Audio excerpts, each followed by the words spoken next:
সাকিবের গালে পরীর চুমু, উত্তাল নেট দুনিয়া।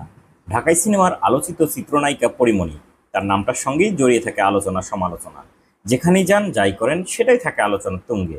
গতকাল রাজধানীর একটি 5 তারকা হোটেলে আয়োজিত ঢাকা ফ্যাশন ডে 2024 অনুষ্ঠানে ভিন্ন লুকে হাজির হন শাকিব খান। তার সঙ্গে র্যাম্পে হেঁটেছেন বিদ্যা সিনহা মিম, পরীমণি, পূজা চেরি, সাবিলা নূর, তানজিন তিশা ও নায়ক ইমন। এবার শীর্ষ নায়ক শাকিব খানকে জাপটে ধরে আলোচনায় এই নায়িকা। সামাজিক যোগাযোগ মাধ্যমে ইতোমধ্যেই ভাইরাল হয়েছেন সুপারস্টার শাকিব খান ও পরীমনির সেই একান্ত মুহূর্তের ছবি। ঢাকা ফ্যাশন ডে 2024-তে হাজির হয়েছিলেন সিনে ইন্ডাস্ট্রি সহ ফ্যাশন দুনিয়ার নামিদামি তারকারা।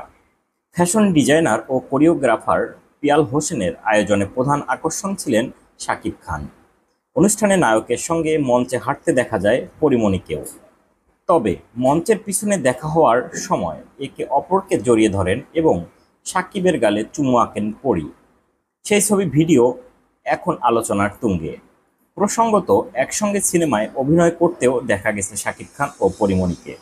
জুটি বেঁধে তারা বড় পর্দায় হাজির হয়েছেন আরও ভালোবাসবো তোমায় ও ধূমকেতু সিনেমায়। এরপর তাদেরকে আর একসঙ্গে সিনেমায় দেখা যায়নি।